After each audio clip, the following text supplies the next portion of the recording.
Olá, meus queridos alunos e minhas queridas alunas. Estamos começando aqui agora uma aula de competência. Galera, competência não é fácil a princípio quando a gente começa a estudar sobre competência. Por quê? Porque nós começamos normalmente a estudar de forma linear. Ou seja, a gente pega o livro e começa a ler. Só que às vezes um assunto sobre uma matéria está num canto do livro, o outro está num canto totalmente oposto do livro e você acaba ficando perdido. Então o que a gente vai fazer? A gente vai esquematizar isso para você, colocar em um quadro sistemático para poder o nosso cérebro assimilar de uma forma mais adequada. Tranquilo? Então vamos falar da competência constitucional.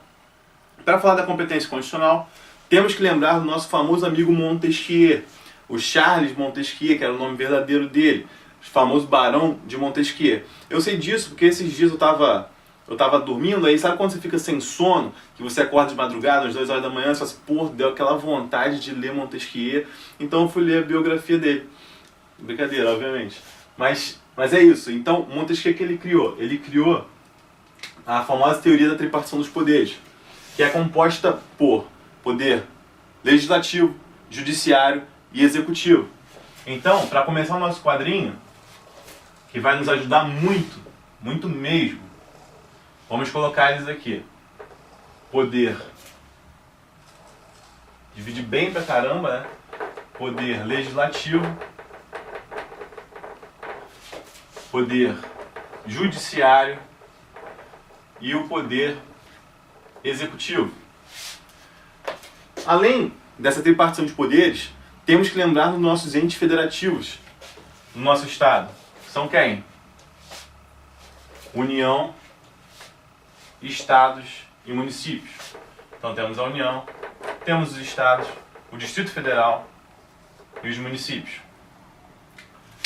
Já que a gente sabe disso tudo, vamos agora tratar deles de forma vertical, que vai facilitar o estudo para você. Ou seja, vamos falar de forma isolada do poder legislativo, depois do poder judiciário e depois do poder executivo.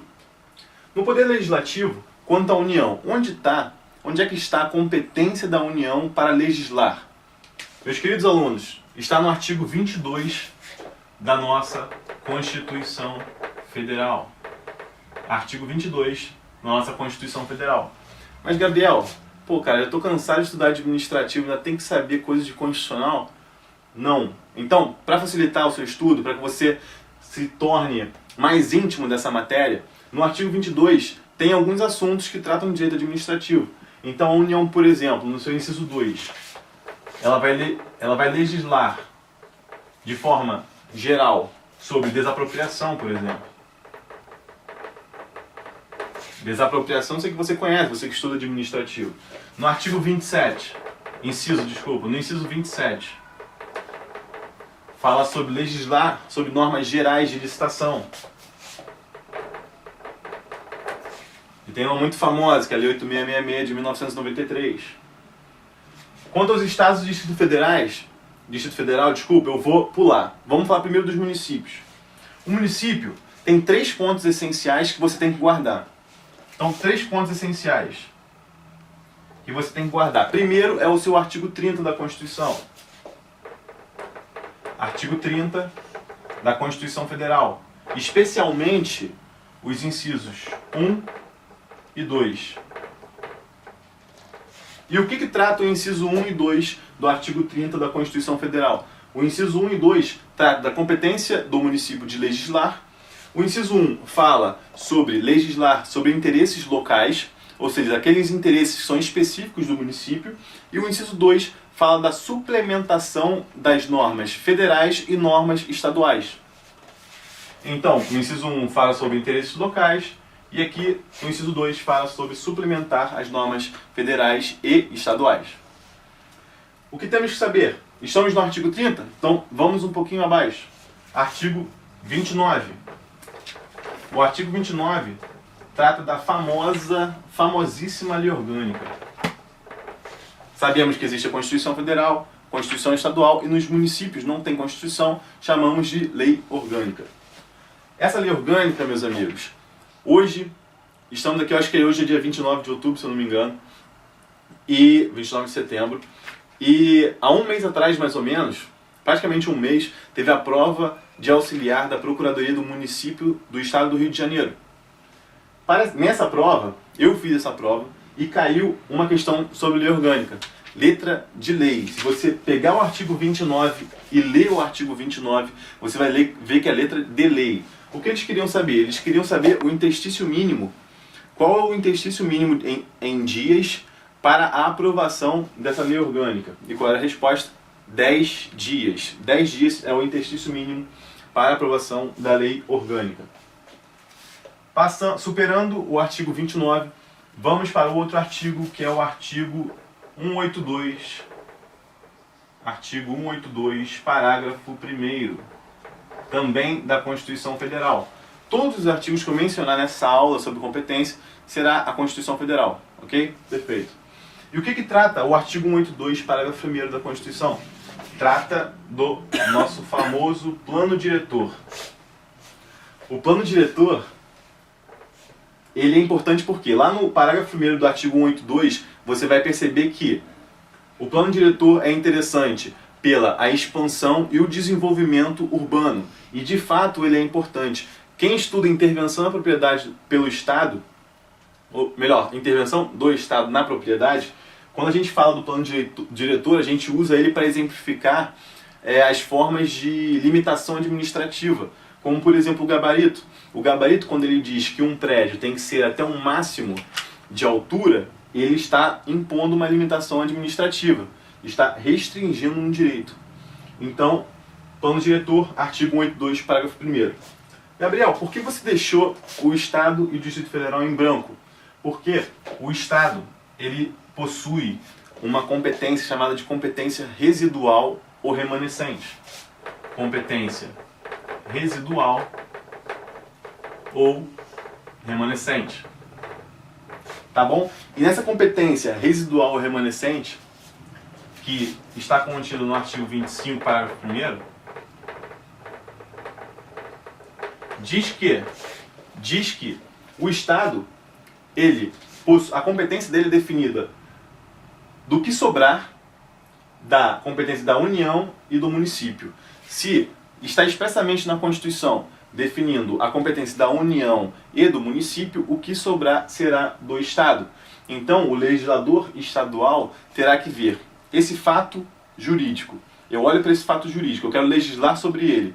Então eu pego a Constituição e olho. A União já legisla sobre ele? Não. O município legisla sobre ele? Também não. Então eu vou legislar sobre ele. Isso é a competência residual ou remanescente que está no artigo 25, parágrafo 1º.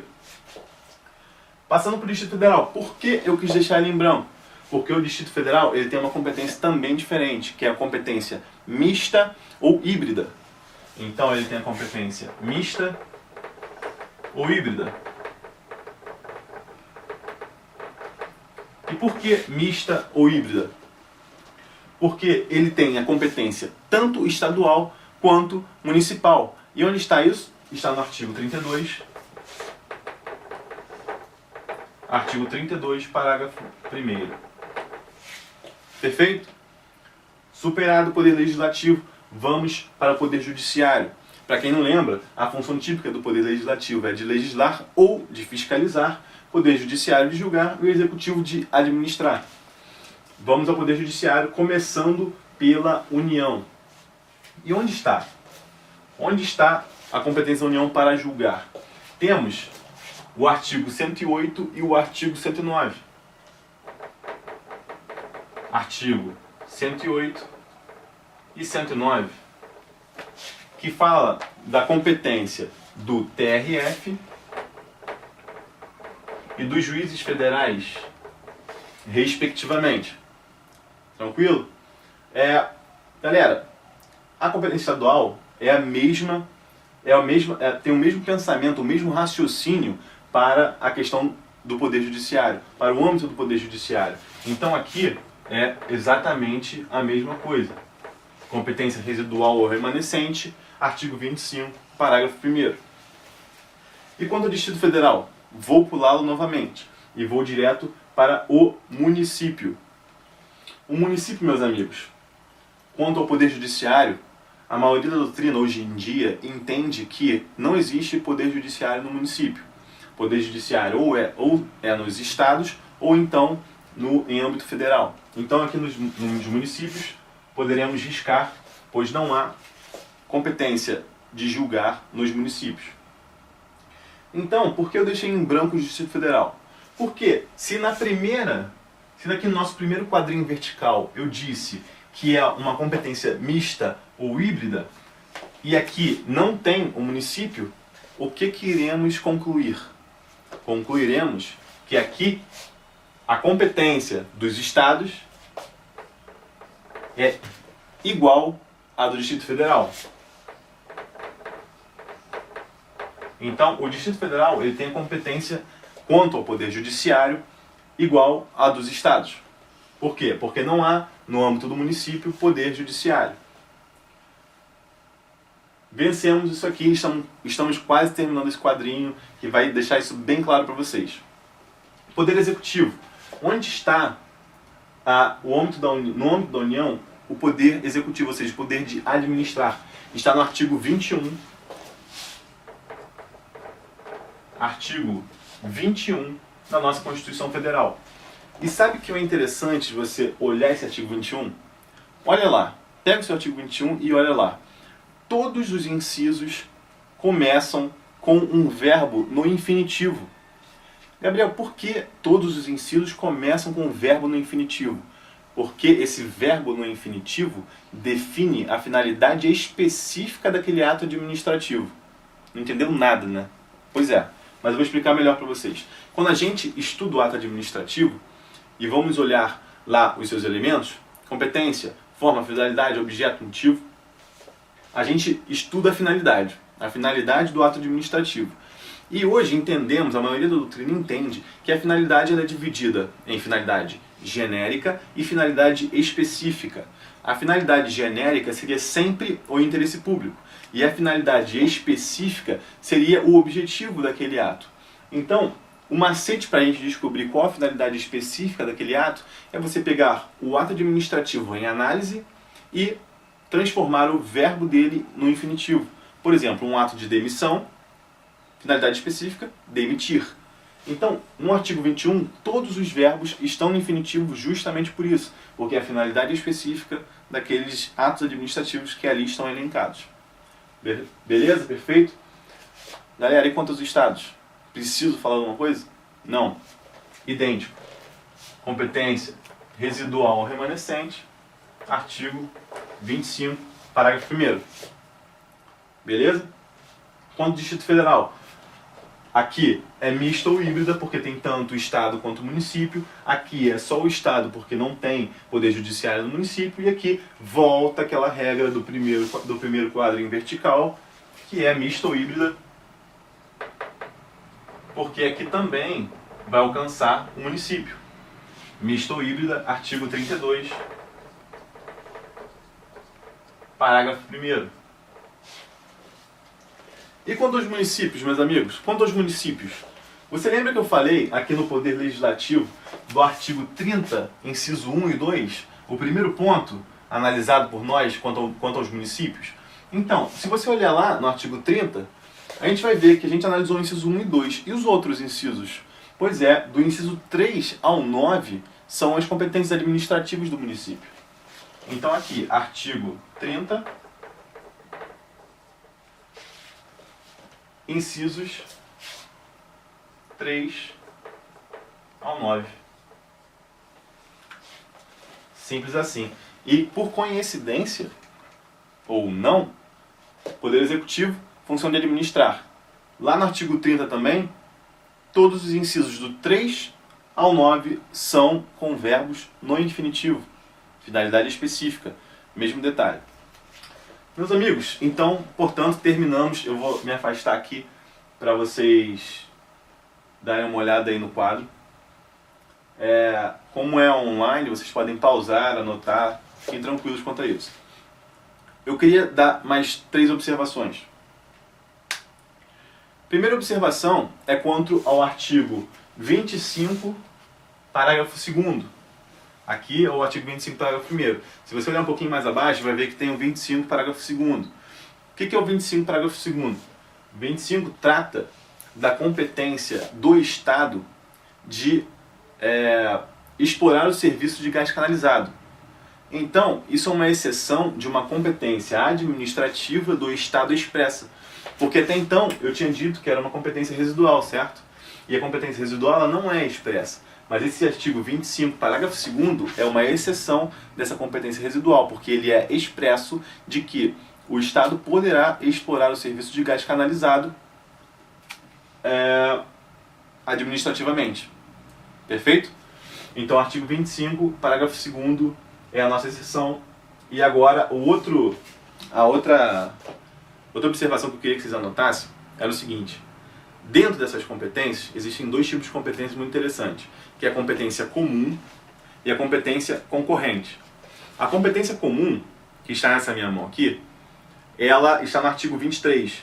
Vocês olharem lá, ela está no artigo 23 e ela difere da competência concorrente, que está no artigo 24. A competência comum, o grande sentido dela é que ela abrange todos os entes da federação. Ou seja, tanto a União, o Estado, o Distrito Federal e os municípios estão abrangidos pela competência comum. Já na competência concorrente, eles excluem os municípios. Ou seja, lá na competência concorrente só tem União, Estados e Distrito Federal. Beleza? Então, galera, a grande diferença é essa. Artigo 23, competência comum. Artigo 24, competência concorrente. Competência comum abrange todos os entes federativos. Competência concorrente exclui os municípios. Última diferença é que na competência comum a competência é administrativa, enquanto na competência concorrente a competência é legislativa. Beleza, galera? Olha, pega esse artigo 24 da competência concorrente, dá uma lida nos seus parágrafos, que são importantes, podem cair em prova, e eu tenho certeza que, quanto à competência constitucional, vocês esgotaram o tema, não vão ter problemas nenhum para resolver, solucionar essas provas, essas questões quanto a isso. Então, eu espero que tenham gostado. Professor Gabriel Barros para vocês, um abraço.